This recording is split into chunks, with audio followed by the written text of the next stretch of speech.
I caught my fiancée cheating on me at her nephew's birthday party, so I gave her a birthday surprise of her own and financially cut off her entire family, forcing them to move back to their trashy house, take their kid out of private school, and stop paying for their grandma's pills. I come here for advice because everyone on my family and friends circle thinks I'm overreacting and need to forgive and the usual BS, so I want to know if you guys think the same. I, Paul, 33M, met my fiancée Andrea, 32F, in high school. We were 15 at the time, and since then, we have both stayed together.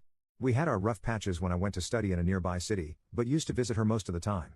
When I finally got my studies done and was able to work in the town we both live in, things got better. To this I have to add Andrea comes from a really poor family. We talking 8 siblings, a house made out of wood and a zinc roof, gotta bless South America standards. So knowing this, I was mostly the provider of our relationship. It didn't bother me. I loved to take her out to eat ice cream and see her smile. Same when I take her to car rides on my father car. As time progressed, the things I could afford got better. Since I study in IT and landed a high-paying job working on the town bank, I was almost set for life, I could say. To this that I got myself a nice place to live that I rent from an old man that my parents knew. We are talking one of those ranch houses with plenty of rooms to spare and 2 floors all, so she could live on a bigger house like she used to say. Then one day she asked me if her parents and 2 of her sisters, 12F and 14F, could come live with us, that their living conditions are really bad, and I knew that, so I said yes. We had rooms to spare and we weren't expecting a child, so why not? I thought I know them, and even humble as they are, they're good people. Fast towards then, and I helped pay for a private school for her 2 sisters plus some medical treatment her mother has going through. I must say the rest of their brothers try to pinch some money but mostly have day-to-day jobs, and you know how the economy is a hellhole down here, so it never bothered me helping them since I could. Now comes the famous D-Day. We got invited to a birthday of one of her nephews and told her she should go first, then after I'm out, I'll go. I arrive 2 hours later, then I ask one of her nephews where is she, then he points me at the restroom place the park has, so I walk there. I turn the corner to see my fiancée hugging and kissing one of her family friends. She sees me. We both lock eyes. Of course she panics, tell me this is not what it looks like, right? I bolt towards my car. Funny scene that me running out of the situation make the other kids follow me thinking I'm playing a game. Still, her family pick up fast something was happening as she start banging on my glass windows and screaming as I turn the car on and then drive off. I have no idea what happened after that, just know I felt like garbage and went to my parents' place and hide on one of their empty rooms. After a week I had to face her of course and return home to see a whole congregation, basically all her family was there. Imagine 2 parents, 8 fudging siblings with kids included, and her all came together to try to see if I could forgive, if I could see past her betrayal. We kinda fight a little, but of course I was overwhelmed. Then I asked the question if the cheating was going for long. She didn't answer, so I just walk away to a bunch of people screaming at me to come back. Don't be a coward, try to see beyond this, you get the idea. Then 3 days later I asked her to talk alone, told a couple of mutual friends to help us, and we set a meeting. Then as I first explained to them, then told them who he was and all, to which I learned from one of them that the guy she was with was an ex. From what period I really don't know and I don't wish to know. So you get the idea. That the moment I learned about that information I dropped the meeting, sent her a message saying is cancelled and that I would go pack my stuff. And so I did. 2 weeks later, after the whole fight, I was moving out the place back to my parents. We fought a lot and had to face each and every one of them trying to convince me to forgive their sister.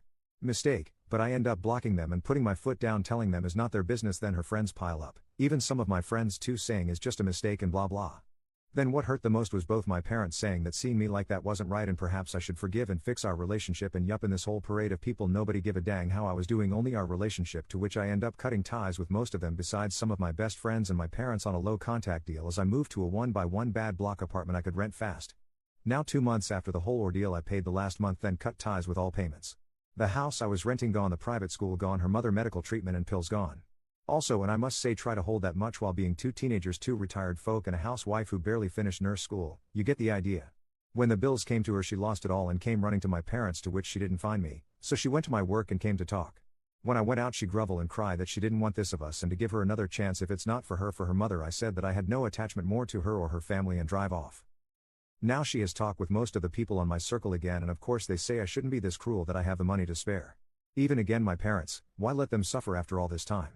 That I should have a little more compassion for them, to which I think who is compassion for me? So Reddit, am I the jerk here for cutting the payments and possibly killing grandma because I stopped paying, or care that they go back to their terrible house because they can't pay the other one? Commenter 1. Nothing is stopping the people who say you should pay for everything from paying for everything. Commenter 2. NTA. When people say this isn't what it looks like, a majority of the time it is exactly what it looks like. It's not your responsibility to support the whole family or be concerned about what's going to happen to them. Cut ties. And move on with your life. It seems that you'll be better off without the weight of the family dragging you down financially. Commenter 3. Her and her family are using you as a cash cow, so she got caught and now she is sorry. You are not in the wrong. Cutting ties and funds is the appropriate thing to do. How long was cheating? You don't even know. She wouldn't answer, so for quite some time, a year maybe 2, Maybe since you were in school hoping to make your lives better. This is no longer your problem. Your friends need to respect your decision and respect you more than trying to make you someone's open wallet. Update. Well, I never thought I would be back writing an update, but after a couple of private messages asking for it and a couple of life-changing revelations and some major bad news, I think I'm ready to write this. So, before I begin the update, I'll add some information I learned around a month and a half ago about my ex. Basically, a friend of hers saw my frail appearance while I was working. I lost around 15 kilograms from this whole drama and harassment, so she felt guilty about hiding so many secrets of my ex and wrote to me on Instagram telling me to meet up. We met up in one of the plazas, and she told me that she was getting married soon. She felt guilty about what she hid about my ex. For starters, she explained when it all started. Like many guessed from the previous post, it was around the time I was doing the 4th year at university to my graduation. Since it was a heavy time for me, personally, I didn't come back home as much, so we kept it long distance for a time and the stress made me not focus on other things, like social or interactions and such. During this period, she was studying to become a nurse, but then she stopped studying. Her reasons? She didn't have the money for it, or so she told me. The actual reason was that she got pregnant by the guy and had an abortion. Her friend was there at the moment and told me that after that, she started to hate the hospital, so she dropped out of college. Yet, she kept seeing this guy until I came back after I graduated. She then told me that he's a trucker, hence, their escapades were few but still enough. In the years that I was with my ex, the reason you guys guessed it, it was that he was better than me in bed. It wasn't love or attention, just smashing. But later, during our time together, while also trying for a kid ourselves, she got pregnant a second time and she didn't know who was the father. Not wanting to risk the life she had at the time, she called that same friend to accompany her to the hospital and had a second abortion. For me, it was just something to do with her bladder, for what I can remember. Her friend kind of told me some more important revelations, but I was so shocked I couldn't listen anymore. Like, more times they met or what excuses she used. That same day, I went home and cried myself to sleep. Of course, now you can ask what she was doing after we broke up. Well, she went to live with him and since he goes out most of the time due to his job, she stays at the place he's renting. Almost every time he went out, she came to my home calling for me, asking for forgiveness, saying how bad she felt. At the time, I kind of felt like I was overreacting. But after learning such things about her past, I was seething for the next time she showed up. So, the same week I learned of her cruel past, she came to visit me. Before I knew it, I was lashing out against her, screaming and insulting her. It was loud enough that my throat hurt me for 3 days and I decided that it was enough so I went to the police. But when I wanted to press charges for a restraining order against her, the policeman at the time laughed at me, like I was saying a joke, and told me to man up. After that fight, I spoke seriously to my parents since our relationship was kinda rocky from them supporting my ex but now they fully support me and kind of stopped that boomerish way of thinking. But I never saw my ex again after that time. After I knew, a whole month went by in silence while I tried to fix the bits and pieces of my life, thanks to friends and coworkers trying to cheer the gloomy guy. Now I can start the actual update, and before that, I must add a trigger warning for those that have problems with abuse or death in general. Now, around 5 days ago, while working, I received a couple of calls from my mother, which I cut, then messaged her on my break. She then told me to check the Facebook link she sent me, and it was a video of the news of the town saying about an assault and red room between a man and a woman, the woman, of course, being my ex, and the man, you guessed it, her affair partner. After I closed the video, I unblocked and called her parents to find out if that was true. They couldn't answer me through their crying, but when I came out of work her older brother was waiting for me to tell me the news and that he would love if I could go to her funeral, at least to forgive her. I obliged but my feelings were completely empty for her. I arrived with my parents, and her whole family came to greet me, some telling me how much they missed me. Then, when I got in, I kind of felt like I wanted to see her one last time, perhaps shed a tear one last time, but they had to mourn her with the casket closed due to the damage done to her face, so the last time I saw her was her shocked crying face as I shouted her.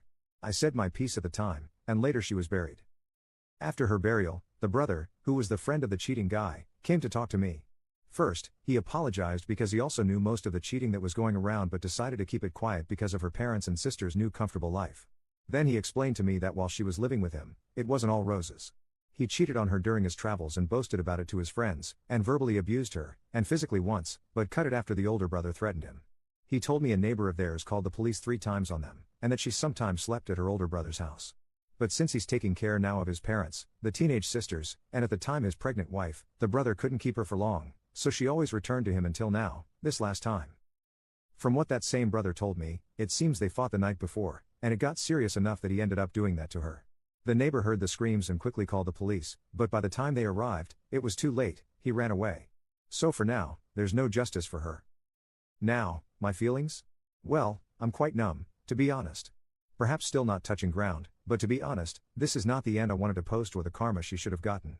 I know it's not the usual update one can expect, but thank you for reading it and for the comments on the last post. I will continue to lurk as I always did and hope for the best.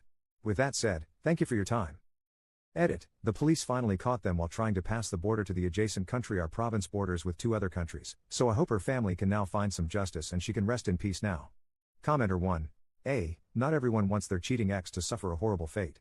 You were hurt by everything that happened because you did love her, and the opposite of love isn't hate, it's indifference. So, it's understandable you feel a certain way about this. Still, don't let yourself fall into the trap of thinking this was something you could have influenced. We never have near as much control over our lives as we think, and that is exponential in the people around us. Commenter 2. I feel like when something this shocking happens, your brain just refuses to process it normally. You didn't want karma, you just wanted to move on, and now you're stuck with something too heavy to make sense of. Commenter 3. I'm amazed that the family didn't hit him up for money at the funeral. Also, her family must be incredibly forgiving. She threw away a lot of opportunity and stability for the whole family, also she can get some abusive jerks' jewels. Yet they still cover for her and support her when abusive jerk is abusive.